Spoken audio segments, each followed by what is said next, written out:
मित्रों, बहुत बहुत नमस्कार आप लोगों को। आज हम आपको बताएंगे प्रसाद युगीन नाटक। आइए मित्रों, पढ़ते हैं प्रसाद युगीन नाटक के बारे में कि प्रसाद युगीन नाटक जो हैं वह हिंदी साहित्य में अपना क्या स्थान रखते हैं। तो आइए आपको हम बताते हैं प्रसाद युगीन नाटक के बारे में।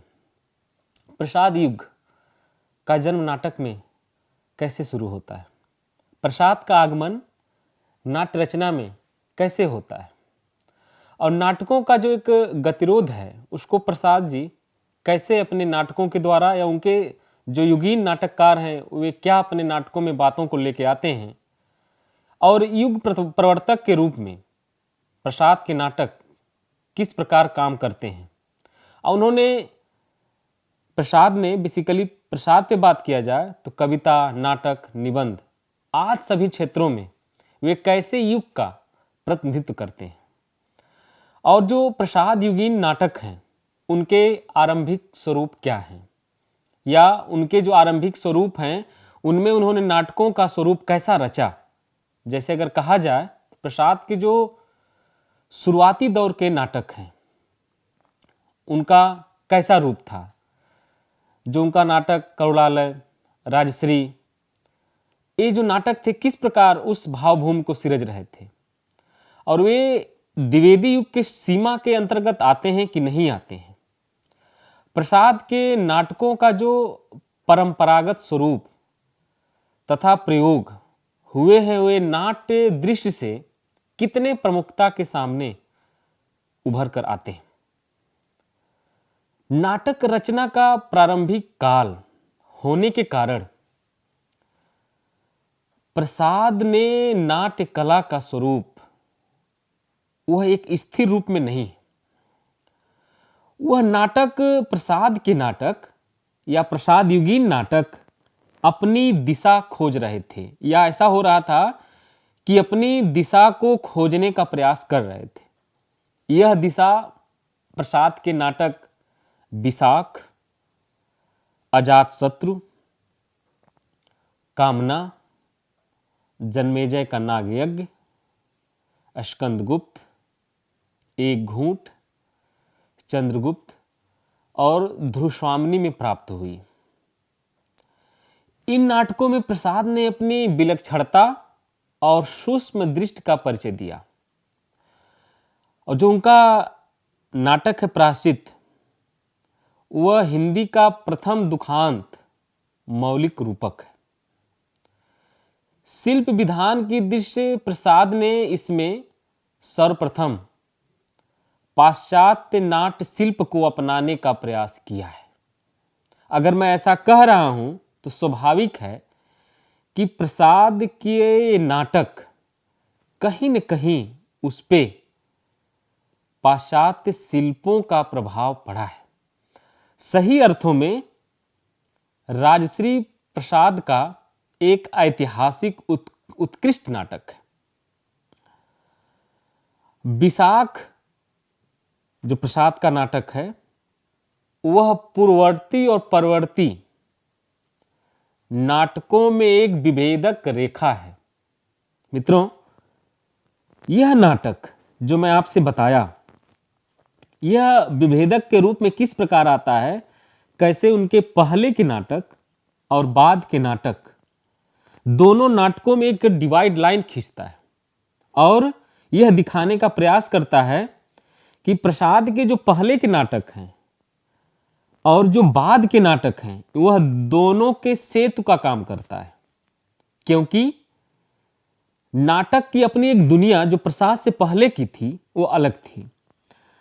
प्रसाद जब नाटक की दुनिया में आते हैं या मैं भी उनके समय के अन्य नाटककारों की भी आपसे बात करूंगा मित्रों, तो वे प्रसाद देश की तत्कालीन राजनैतिक, धार्मिक, सामाजिक समस्याओं की अभिव्यक्ति के साथ आते हैं। यद्यपि प्रसाद के अधिकांश नाटक ऐतिहासिक ही हैं, परंतु इतिहास की पीठिका में वर्तमान की समस्याओं को वाड़ी देने का जो विचार प्रसाद ने सर्वप्रथम विशाख नाटक में व्यक्त किया। अगर मैं ऐसा कह रहा हूं तो मैं प्रसाद युगीन उन नाटककारों की भी बात आपसे करूंगा कि उन्होंने किस भूमिका में नाटकों को रचा। लेकिन उसके पहले मैं यह बहुत स्पष्ट आपसे कह दूं कि वे इस विशाख नाटक की भूमिका में लिखते भी हैं कि मेरी इच्छा भारतीय इतिहास के अप्रकाशित अंश में से उन प्रकांड घटनाओं का दिग्दर्शन कराने की है जिन्होंने हमारी वर्तमान स्थिति को बनाने में बहुत प्रयास किया। अर्थात यह प्रसाद का कहना कहीं न कहीं अपने वर्तमान के सरोकारों की भी बात वे अपने नाटक में करना चाह रहे थे और बहुत कुछ हद तक वे वर्तमान को भी दिखाते हैं। अगर हम नाटक की बात कर रहे हैं मित्रों तो उनकी एक कहानी आप सब लोगों ने पढ़ी होगी, पुरस्कार। अगर पुरस्कार के थोड़े से बातों को हम अपने मन मस्तिष्क में रखें मित्रों तो आप यह देखेंगे कि वह कहानी कहीं न कहीं एक नाटकीय कहानी लगती है। और उसको मैं ऐसे बात आपसे नहीं कह रहा हूं, मैं उसके पूरे कहानी के फलक को ध्यान में रख के आपसे बात कर रहा हूं कि कैसे उसका वर्तमान, उसका भविष्य, लेकिन कैसे अपने राज्य की चिंता उस नाटक में विद्यमान है। और कहीं न कहीं नाटक की नायिका असमंजस स्थितियों में होते हुए भी वह वर्तमान और भविष्य की चिंता करती है। शायद प्रसाद के यहां यह चिंता कहीं न कहीं वर्तमान को लेके बहुत ज्यादा है। और उनके जो नाटकों की कड़ी है वह सिर्फ उन्हीं यहां खत्म नहीं होती। उनके जो युगीन नाटककार हैं उनके भी नाटकों में यह चिंता देखी जा सकती है। और यह वर्तमान स्थिति परतंत्र भारत की राजनैतिक, सामाजिक परिवेश से जुड़ी हुई थी। अपनी सत्ता को अस्थायी बनाने के लिए ब्रिटिश शासन द्वारा भारतीयों में फूट डालने के लिए संप्रदायवाद, प्रांतीयवाद के हथकंडे प्रसाद से छिपे नहीं थे। और इतिहास की अगर पीठिका को उन्होंने वर्तमान के इन प्रश्नों को यथार्थ दृष्टि से उभारते हुए समन्वयवादी आदर्श समाधान उन्होंने प्रस्तुत किया। और यही कारण नहीं है उन्होंने अपने समय के युगीन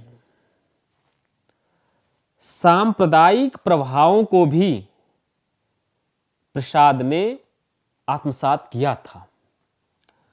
नाटकों में उनके यहां बौद्ध धार्मिक संघर्ष, ब्राह्मण आदि संघर्षों को उन्होंने रूपायित किया है।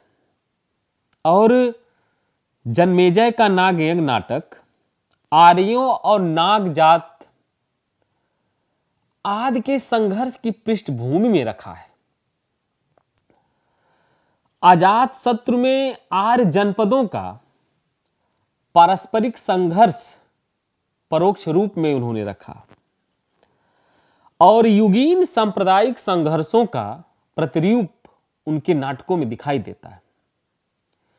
इसी प्रकार अपनी इन प्रौढ़ कृतियों में, अगर मैं प्रौढ़ कृतियों की बात आपसे कर रहा हूं तो स्वाभाविक है कि प्रसाद ने जातीय, क्षेत्रीय तथा वैयक्तिक भेदों को मिटाकर व्यापक राष्ट्रीयता का आवाहन किया है। इस दृष्टि से स्कंदगुप्त और चंद्रगुप्त विशेष रूप से उल्लेखनीय है। ध्रुव स्वामिनी प्रसाद की अंतिम कृति है। अन्य नाटकों में प्रसाद विशेष रूप से राजनैतिक प्रश्नों के यथार्थ से जूझते रहे हैं, परंतु ध्रुव स्वामिनी में सामाजिक जीवन की वर्तमान युगीन नारी समस्या पर बौद्धिक विचार विमर्श कर यथार्थ दृष्टि का परिचय दिया है। प्रसाद जी ने हिंदी नाटक की जो एक प्रवाहमान भारत को देन आप कहिए, तो उन्होंने ऐसे मोड़ पे लाके खड़ा किया जहां नाटक भारतीय संस्कृति के, अगर मैं आपसे कह रहा हूं भारतीय संस्कृति, तो वह संस्कृति जिसकी भव्यता की रूप प्रसाद ने एक झांकी के रूप में दिखाया, और साथ ही साथ प्रसाद ने राष्ट्रीय आंदोलन को भी नाटकों से जोड़ा। और इतना ही नहीं, उनके समकालीन, उनके युगीन नाटककारों ने प्रसाद की इस धारा को कमजोर पड़ने नहीं दिया, और इस धारा के नाटककारों ने अपने नाटकों में भारतीय संस्कृति की समृद्धि को भारत की सोई हुई जनता के हृदय में एक जय विजय का भाव भी जगाया। प्रसाद के समकालीनों में जो नाटककार हैं वे भारतीय संस्कृति के उदात्त और मानवीय रूप पर भी और एक भावी संस्कृति के निर्माण के चेतना के लिए भी अपने नाटकों में बात करते हैं। प्रसाद की जो नाटकों की रचना है या उनके तदयुगीन नाटककारों की जो रचना है, वह स्वच्छंदतावादी नाट्य प्रणालियों को आधार बनाकर उनके मूलभूत जो तत्व हैं, जो कल्पना है, भावुकता है, सौंदर्य प्रेम है, उनके प्रति उनका विशेष अनुराग है।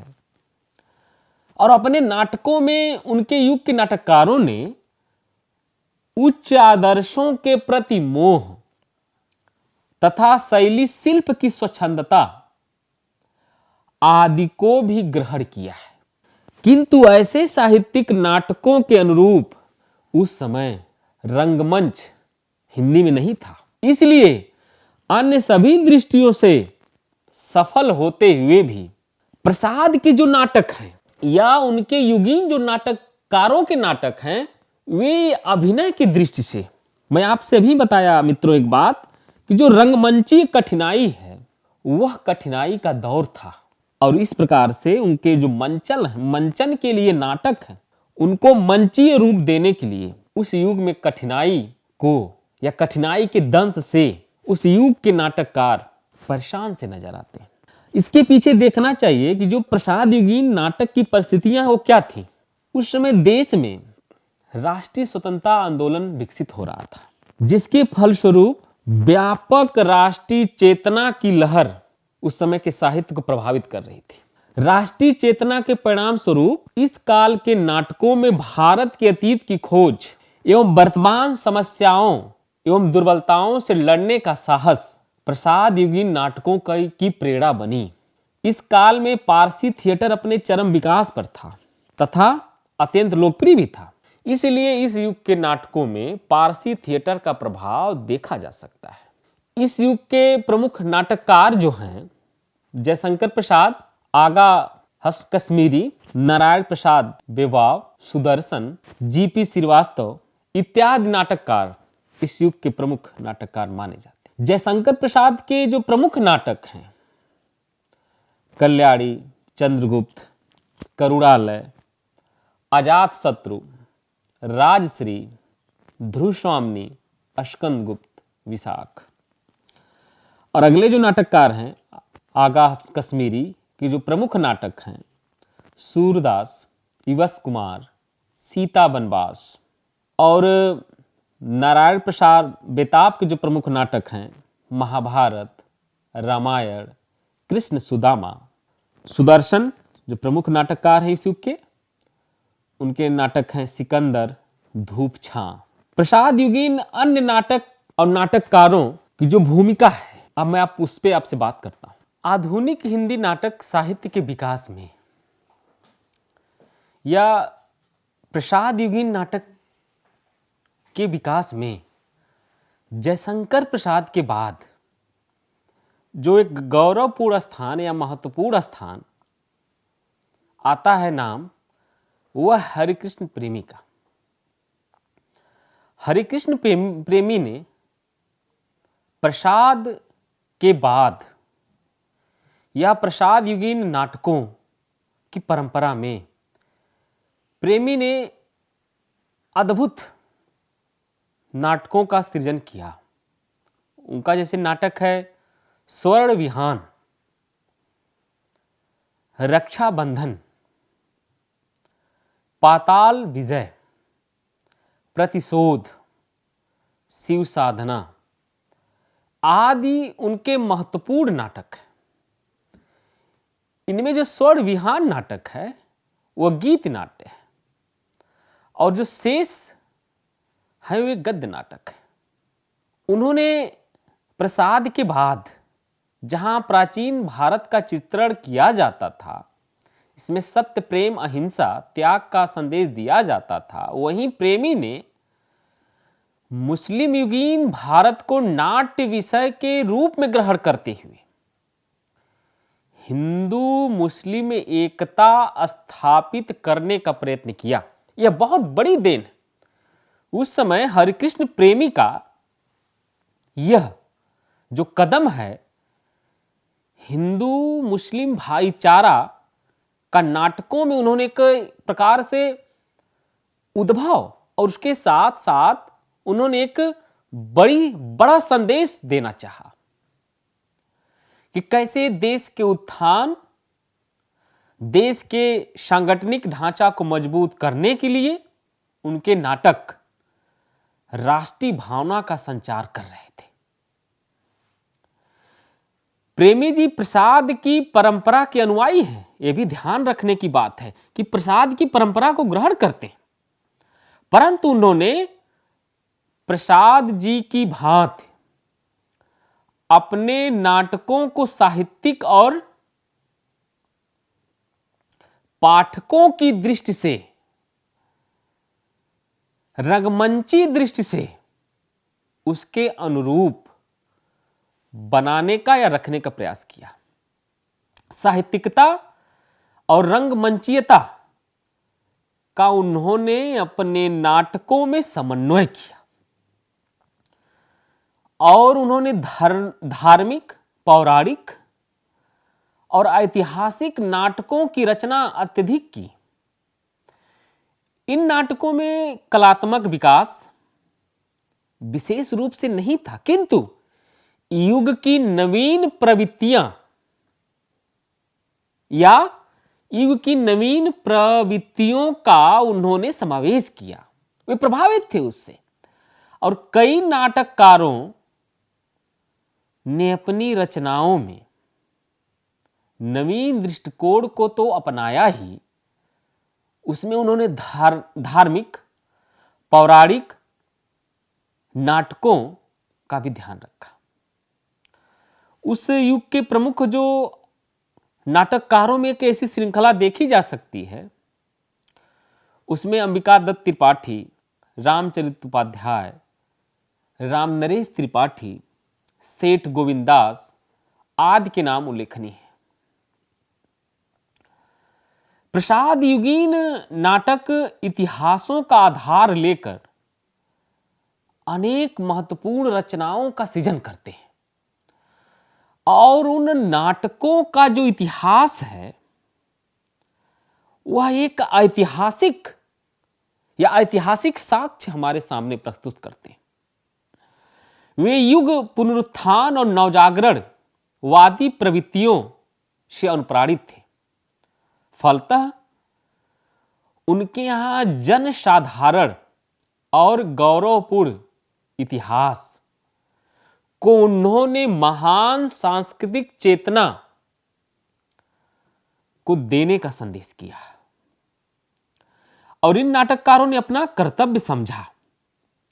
इस काल की ऐतिहासिक कृतियों में गणेश दत्त इंद्र द्वारा महाराणा संग्राम सिंह, भंवरलाल सोनी कृत वीर कुमार छत्रसाल, चंद्रराज भंडारी कृत सम्राट अशोक, ज्ञानचंद्र द्वारा जयश्री, प्रेमचंद द्वारा करबला, जिनेश्वर प्रसाद भायल द्वारा भारत गौरव अर्थात सम्राट चंद्रगुप्त, दशरथ ओझा द्वारा चित्तौड़ की देवी और प्रियदर्शी सम्राट अशोक, चतुर्सेन शास्त्री कृत उपसर्ग और अमर राठौर, उदयशंकर भट्ट कृत विक्रमादित्य आदि शामिल हैं। इन नाटककारों ने आदर्शवादी प्रवृत्ति के बावजूद स्वाभाविकता का बराबर ध्यान रखा और कल्पना मनोविज्ञान की सहायता से उन्होंने प्राचीन काल की घटनाओं और चरित्रों को स्वाभाविक रूप से चित्रित करने का प्रयास भी किया। इस युग में सामाजिक नाटकों की भी रचना बहुत है। सामाजिक नाटकों में अगर नाम लिया जाए तो विश्वंभर नाथ शर्मा द्वारा कौशिक द्वारा अत्याचार का परिणाम, हिंदू विधवा नाटक, प्रेमचंद द्वारा संग्राम, ईश्वरी प्रसाद द्वारा कृषक दुर्दशा, सुदर्शन द्वारा अंजना, गोविंद बल्लभ पंत द्वारा कंजूस की खोपड़ी, बैजनाथ चावला द्वारा भारत की आधुनिक समाज, नामेश्वरी प्रसाद द्वारा कृत अछूतोद्वार प्रमुख। प्रसाद युग में श्रृंगार प्रधान नाटकों का प्रायः ह्रास हो गया था। थोड़ी बहुत प्रतीकवादी परंपरा चल रही थी, किंतु उसकी गति बहुत धीमी थी। प्रतीक का महत्व वस्तुतः सांकेतिक अर्थ में था। इस अवध में प्रसाद की कामना के पश्चात सुमित्रानंद पंत कृत ज्योत्सना इस शैली की उल्लेखनीय रचना है। इसमें पंत की रंगीन कल्पनामयी झांकी का मनोरम स्वरूप व्यक्त है। इस युग के जो हास्य व्यंग नाटक में जीपी श्रीवास्तव का दुमदार आदमी, गड़बड़ झाला बहुत ही अचूक व्यंग के साथ, हंसी के साथ सामने आते हैं। और इस युग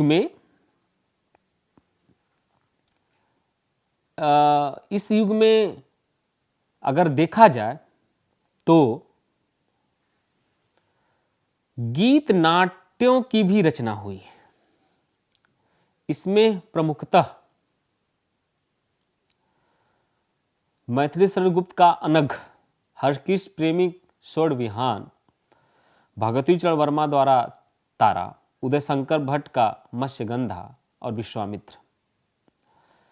प्रसाद युगीन हिंदी नाटकों के क्षेत्र में यह नाटक नवीन क्रांति के साथ आते हैं। इस युग के नाटकों में राष्ट्रीय जागरण, संस्कृत चेतना का सजीव चित्रण है। कथ्य के स्तर पर देश की तत्कालीन समस्याओं से जुड़े ज्वलंत सवाल हैं, जो इतिहास के माध्यम से अपने युग की यथार्थ समस्याओं को हमारे सामने लाते हैं, रखते हैं। इस प्रसाद युगीन नाटक साहित्य में प्रमुखतः 5 प्रकार के नाटक दिखाई पड़ते हैं: ऐतिहासिक नाटक, रोमांचकारी नाटक, पौराणिक नाटक, समसामयिक नाटक, यथार्थवादी नाटक। ऐतिहासिक नाटक प्रसाद युगीन नाटकों का सर्वाधिक महत्वपूर्ण प्रवृत्ति है, जिसमें राजश्री, विशाख, अजातशत्रु, चंद्रगुप्त, स्कंदगुप्त एवं बद्रीनारायण भट्ट के द्वारा दुर्गावती नाटकों में देख सकते हैं। इस युग के नाटककारों ने इतिहास संबंधित तथ्यों को कल्पना के मिश्रण से रोचक और प्रभावशाली बनाकर नाटकों में प्रस्तुत किया।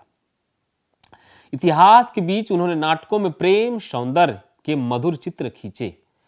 इस क्षेत्र में उनकी दृश्य रोमांटिक होते हुए भी संयमित है। इस तरह के नाटकों में स्कंदगुप्त, चंद्रगुप्त, ध्रुवस्वामिनी प्रमुख है। उनमें राष्ट्रीय चेतना, सांस्कृतिक वातावरण की उपस्थिति देखी जा सकती है। जो रोमांचकारी नाटक हैं उनमें रौनक बनारसी का इंसाफ-ए-महमूद, हुसैन मियाँ आदि काल के प्रमुख रोमांचकारी नाटक। इन नाटकों में श्रृंगारपूर्ण वातावरण, उत्तेजक घटना विधान का तड़का हमको देखने को मिलता है। छिछले किस्म के संवादों से जनता का मनोरंजन करना इनका उद्देश्य था। नाट्य कला की दृष्टि से इन्हें साहित्यिक नाटक नहीं माना जा सकता। पौराणिक नाटक एक ओर तो नैतिक उपदेशों से भरे होते थे, किंतु दूसरी ओर उसमें रोमांचकारी प्रभाव उत्पन्न करने का भी प्रयास रहता था। पौराणिक नाटकों में कुछ नाटक प्रसाद, सुदर्शन आदि ने लिखे।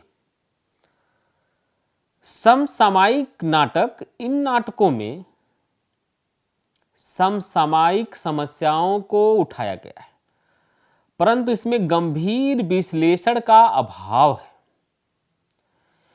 इन नाटकों में हास्य का प्रयोग किया गया, परंतु अति नाटकीयता व सस्ते किस्म के हास्य से नाटकों के उद्देश्य को क्षति पहुंचाई गई। प्रमुख नाटक बेचन शर्मा उग्र का चार बेचारे, उज्बक, जीपी श्रीवास्तव का उलटफेर विवाह विज्ञापन, राधे श्याम कथावाचक का काउंसिल की मेंबरी इत्यादि।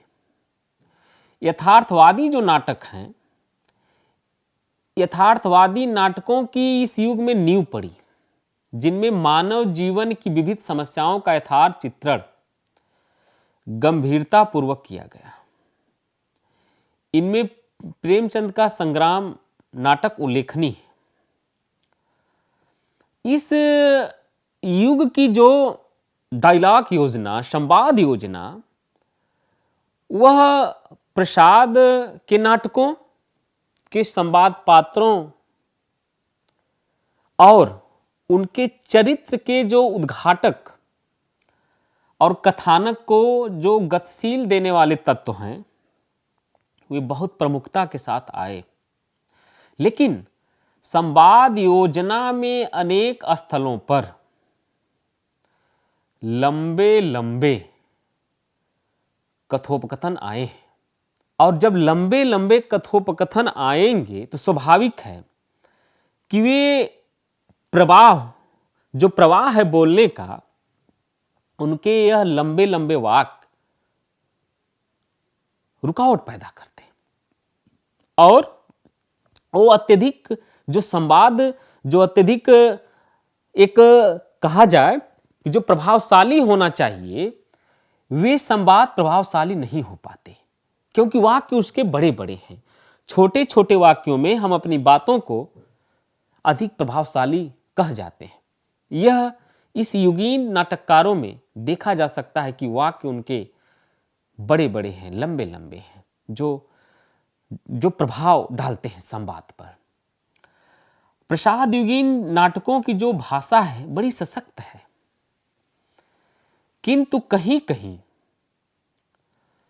जो नाटकीय तनाव है वह धारण नहीं कर पाती। विशेषकर प्रसाद ने भाषा का प्रयोग भाव के अनुसार किया, पात्रों के अनुसार नहीं। अर्थात यह देखा जा सकता है कि जो प्रसाद के भाव हैं वो कहीं कहीं बड़े अतिरेक कर जाते हैं, और वे पात्र के अनुसार न होके वे भाव के अनुसार बह जाते हैं।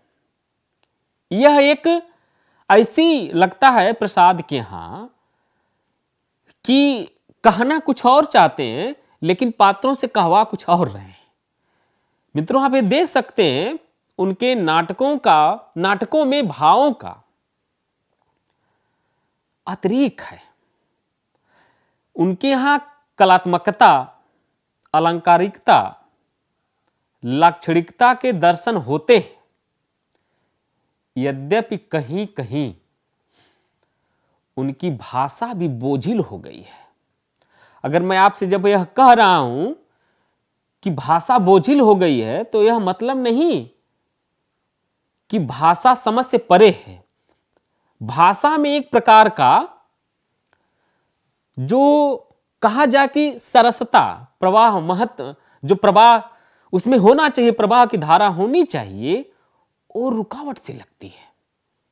और इस युगीन नाटककारों में आप अमूमन लगभग सभी नाटककारों के यहां आप देख सकते हैं। और इस प्रसाद युगीन जो नाट्य शैली है वह नाटककारों के यहां न तो दुखांत रूप में आती है न सुखांत रूप में आती है। और जो एक कॉमन है, इस युगीन नाटककारों ने अपने नाटकों में दोनों शैलियों का, कहा जाए तो दोनों शैलियों का समन्वय इनके यहां देखा जा सकता है। न तो कहीं अधिक दुख है न तो कहीं अधिक सुख है, दोनों को बराबर लेके साथ चलते हैं। और इस युग के नाटककारों ने अनुवाद भी किया है। मैथिली षडगुप्त ने स्वप्न वासव दत्ता का अनुवाद किया। रविन्द्रनाथ ठाकुर गिरीश घोष के नाटकों का भी अनुवाद हुआ।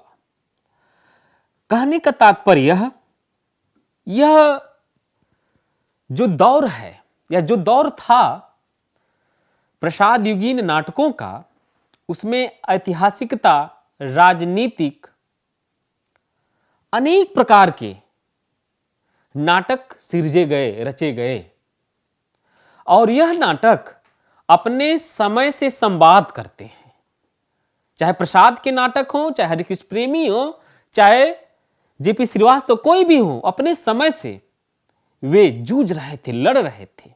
और वे नाटकों के साथ खुद समाज से, या कहिए कि समाज को नाटकों में सिरज रहे थे। यह बहुत बड़ी बात थी उस युग में। और प्रसाद युगीन नाटक हमको यह संदेश देते हैं मित्रों कि वे अपने समय के साथ मुठभेड़ कर रहे थे। और कहा भी जाता है, कोई नाटककार, कोई लेखक जब अपने समय के साथ मुठभेड़ करता है तो स्वाभाविक है कि वह उसकी रचना और वह खुद बहुत लंबे समय तक जीवित रहता है। आज हमने आपको प्रसाद युगीन नाटकों को लेकर अपनी बात रखी। बहुत बहुत धन्यवाद, बहुत बहुत आपका आभार।